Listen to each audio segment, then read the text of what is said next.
بسم الله الرحمن الرحيم لقد من الله على المؤمنين إذ بعث فيهم رسولا من أنفسهم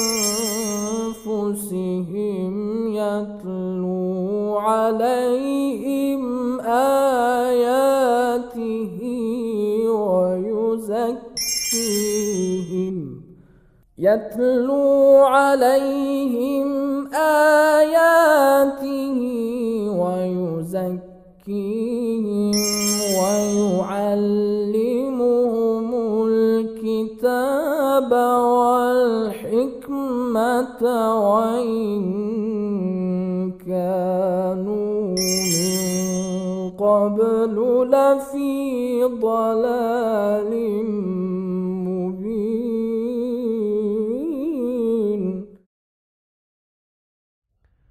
أعوذ بالله من الشيطان الرجيم. بسم الله الرحمن الرحيم. الحمد لله رب العالمين وصلى الله على محمد وآله الطيبين الطاهرين المعصومين واللعن الدائم على أعدائهم أجمعين. Dear viewers, in our previous session I talked about the definition of morality. I also talked that Islamic morality was a composition or a combination of meta-ethics and normative ethics. And I also elaborated on the topic, saying that if you give a look at Islamic morality, you will find out that there are discussions in Islamic morality that are related to meta-ethics. For example, the Mu'tazilites were talking about justice as to whether it was what God was saying or it was something that was understood by human intellect. Such discussions fall within the realm of meta-ethics. And of course, there are discussions in Islamic morality that are related to normative ethics. For example, there are discussions pertaining to the duties of every Muslim. What does every Muslim what should every Muslim do in their daily activities? The science that actually points out the duties of Muslims, this science is the science of morality, and these duties are normative duties. And I also pointed out that if we want to have a full grasp of Islamic morality, we need to touch meta-ethics and normative ethics that are developed in Western environment. So today I want to elaborate on some approaches in meta-ethics. As I pointed out earlier, in meta-ethics there are major approaches that need to be treated. There are, for example, cultural relativism, divine common theory, and there are other approaches. Today I want to specifically deal with cultural relativism as a meta-ethical approach. What is cultural relativism? What does it say in regard with moral values? According to this school of thought, morality is actually the traditions, customs, and the norms that exist in every society. Of course, if you go to any society, if you visit any society, you will find lots of tradition, lots of norms, lots of customs. These customs are actually another word for the morality that exists in such societies. So what is good and what is bad? It is actually decided by society. Good is that is approved by the society, and bad is that is disapproved of by the society. So we should always refer to the society. We should always see what the society says. Whatever is approved by the society, that is good, and that has to be followed. And whatever is disapproved by the society, then that has to be avoided, that has to be shunned. So the main criterion is the society. The main criterion is the prevailing culture. Look at the culture and look at the society in which you live. What does it say? According to this school of thought, moral values are not absolute. They are relative. Every society has its own set of moral values.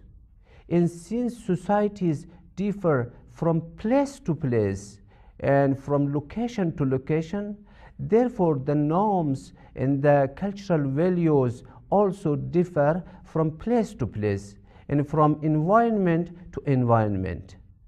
This is what the cultural relativists point out. In order to explain the theory presented by this school of thought, we need to present a preliminary remark. Firstly, we should say that in philosophical sciences, the existence or being is divided into two kinds. Some beings and some existence are real. They are factual, they are real. They do not differ from place to place. They are the same. But there are other types of existence and beings that are called considered beings. They are actually different, and they differ from place to place. If we want to explain these two kinds of beings by examples and by instances, we should say that actually when you say 2 plus 2 is equal to 4, it is an example of a real being, of a real knowledge. It does not differ from place to place. In Asia, 2 plus 2 is equal to 4. In Europe, 2 plus 2 is equal to 4. In America, 2 plus 2 is equal to 4. So everywhere the same proposition holds, and everywhere it is true, and you find no exception for this proposition.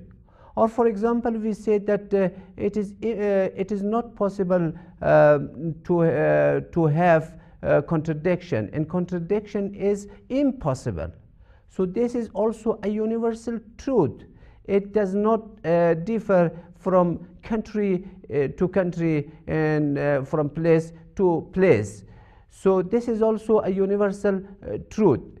Or for example, you said that gravity exists, gravitational force exists. This is also a scientific law, and nobody can contradict this law, and nobody can reject this law. This is a universal law, and you cannot find any variance in this law.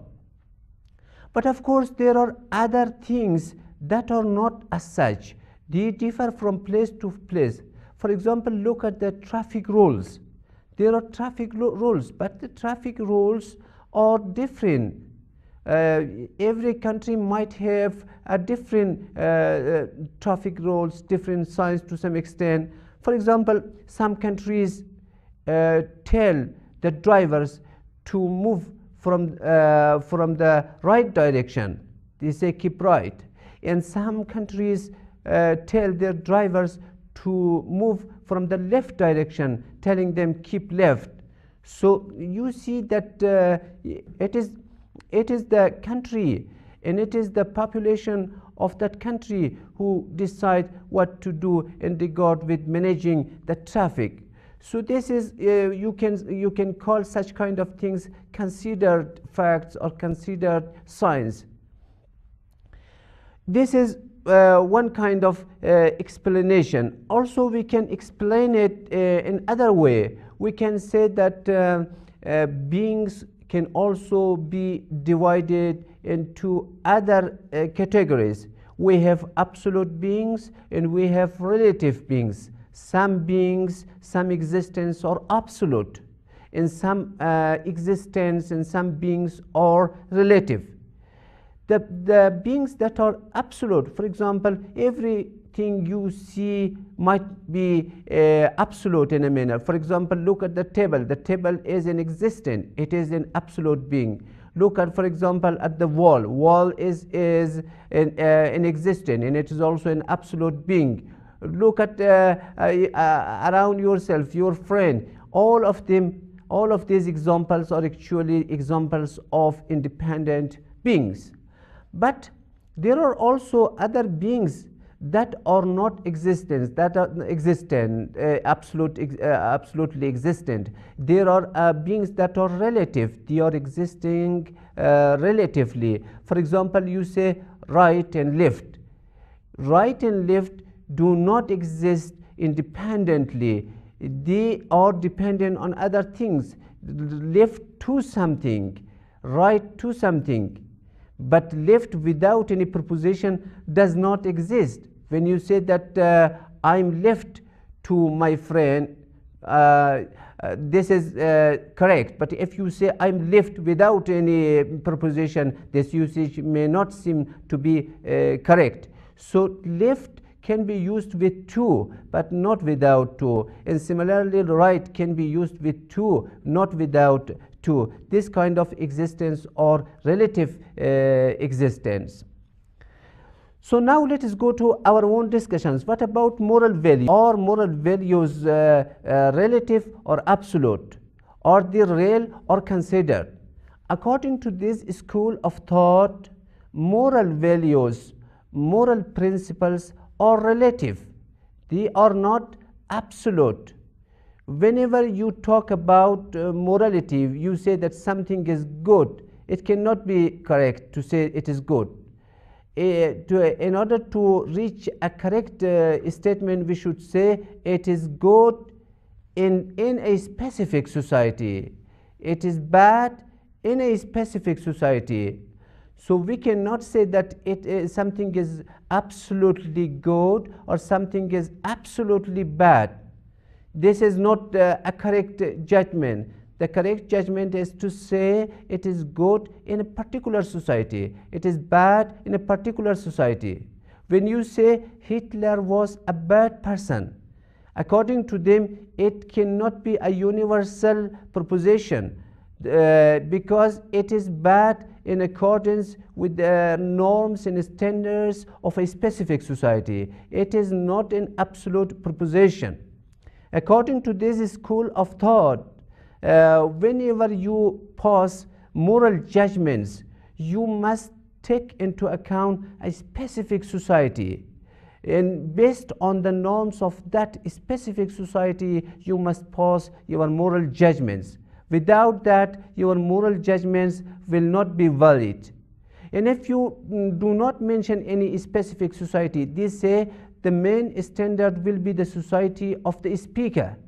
For example, if a person says that Hitler was a bad person without mentioning any other country, if he says suffices to this sentence, then we conclude that the standards on the basis of which this moral proposition is issued is the society of the speaker.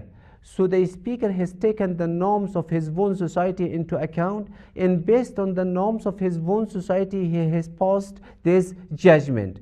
So this is what these relativists tell us. So according to them, we do not have any absolute values in morality. Our values are always relative to our societies. Maybe in our society some things are good, while the same things are not good in other societies. For example, they produce the example of infanticide. Infanticide was good once in ancient among ancient Romans, but it is no longer a good tradition now. So since the societies have differed, therefore the norms have also differed.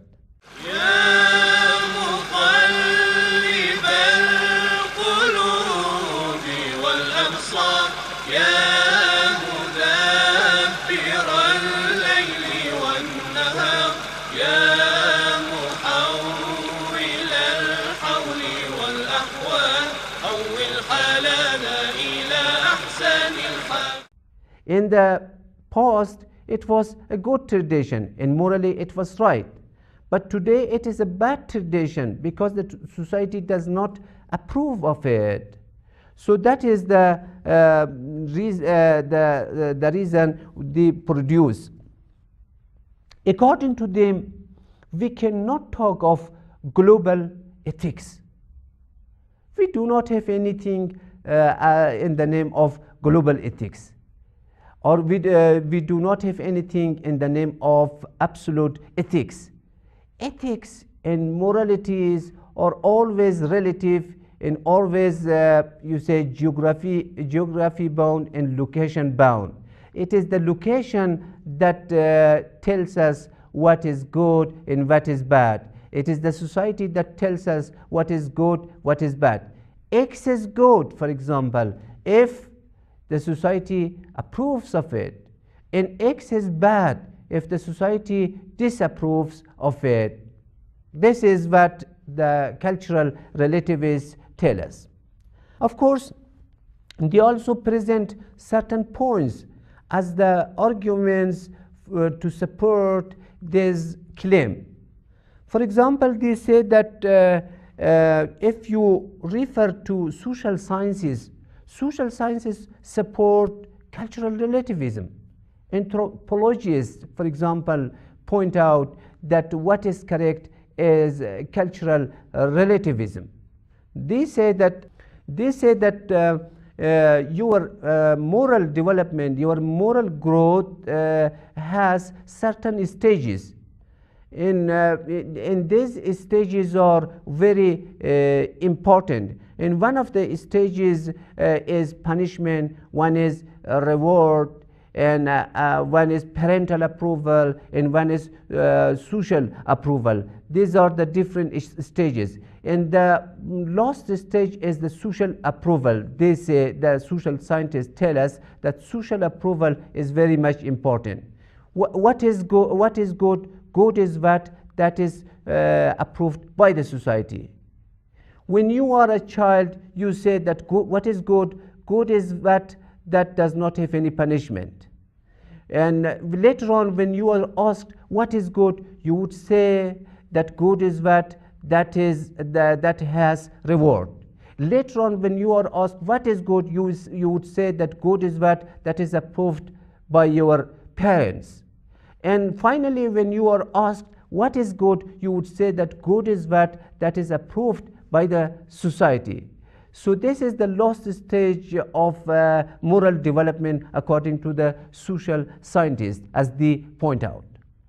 So the social sciences say and confirm what the cultural relativists present. This is one point. Another point that they present is living in other societies. If you want to realize that the idea presented by this school of thought is correct, you need to travel abroad, and you must live in different societies. As long as you live in a specific location, not moving here and there, you will not agree with cultural relativism. You will reject it very easily. But if you happen to visit different countries, if you happen to go to different parts of the world, then you will understand that, okay, what is correct and what is right is cultural relativism. And there is no absolute goodness and absolute badness in morality. Everything is relative. Yes, you are you have your own traditions, and I have my own traditions. Your traditions are good, my traditions are also good. The only thing they are accepting is that your tradition might be different from my tradition, and my tradition might be different from your tradition. What is acceptable is the difference that exists among different traditions. And in addition to the difference, we cannot pass any other judgment in this connection. So this is another point. Go and live in different locations of earth. You will find out that cultural relativism is the correct school of thought and the right school of thought in this connection. The third point they present is that cultural relativism increases your tolerance. Of course, we are nowadays living in societies that have different cultures, different norms, and different traditions. In this, cultures and norms must coexist peacefully. They must tolerate each other. They must have friendly relation with each other. They must not fight with each other. If these traditions fight with each other, then blood will be shed. And if blood is shed, then the security of the country will be at risk. And we will not have any sort of security, and as a result, we will not have stability. And as a result, there will be no development, there will be no progress, and everything will be ruined, and we will be in a state of nature, as Hobbes points out.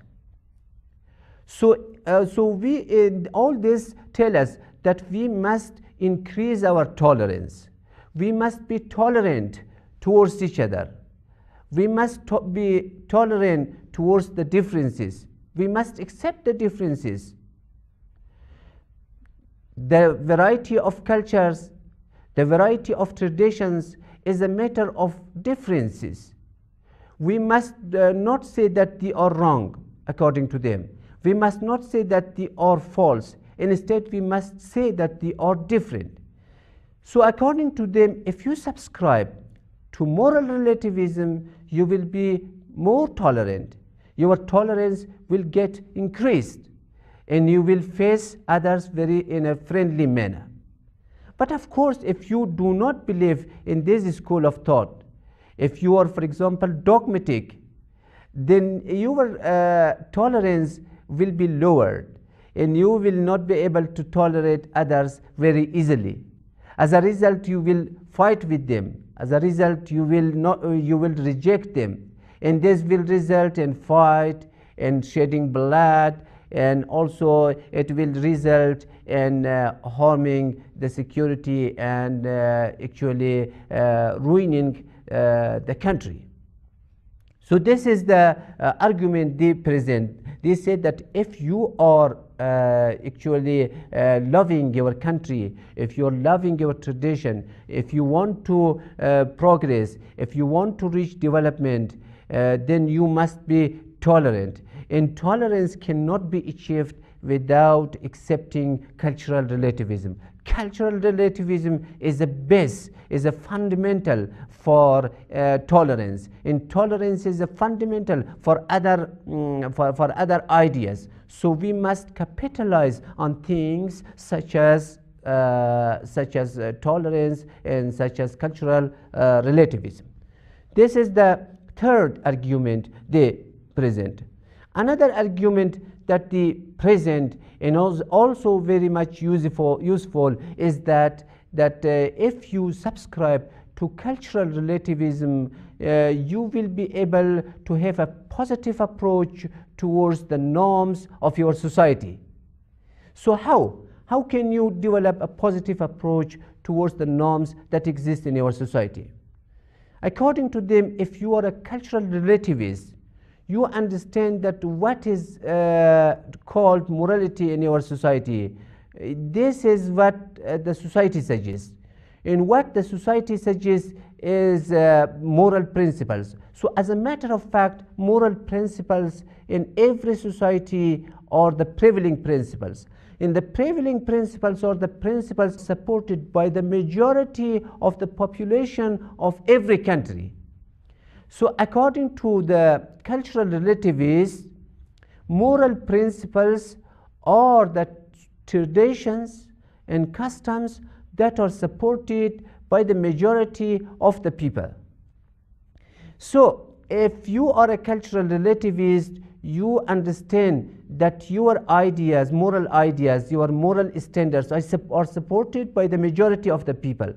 If they are supported by the majority of the people, then they are the moral principles. So according to you, the moral principles are backed and are supported by the majority of people. When you respect moral principles, as a matter of fact, you respect the majority. You respect the voice of the majority. So you see, this is very much important. According to them, you respect moral principles, but this respect implies a respect to the voice of the majority. In other words, you are respecting majority. You are respecting democracy. So that is why they say that moral relativism is very much important, because moral relativism respects democracy, and democracy is the demand of time. Nowadays, every country, every culture is trying in one way or the other to reach to democracy and to implement democratic norms and standards.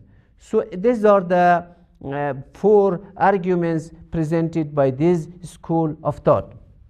To summarize my speech today, I should point out that today I introduced the theory presented by the cultural relativists. According to their theory, good is what is approved of by the society, and bad is what is disapproved of by the society. So the main criterion, according to this school of thought, is your society. What does your society say? Take it is saying into account. If it says something is good, then it is good, and if it says something is bad, it is bad. To justify this theory and to prove this theory, this school of thought presented a number of arguments which I presented. The first argument was that this school of thought is supported by social science. Social science confirms this school of thought. The second argument was living in other places. If you want to accept this school of thought, you have to travel to different parts of the world. By living in different parts of the world, you will be able to confirm this school of thought. The third argument is that this school of thought increases your tolerance towards other people. And since tolerance is nowadays very important, therefore this school of thought that emphasizes on tolerance is also very much important. And the last argument they presented was that cultural relativism is actually respecting and paying homage to democracy. If you subscribe to cultural relativism, if you respect cultural relativism, you are, as a matter of fact, respecting democracy and democratic values. These are the four reasons produced by this school of thought.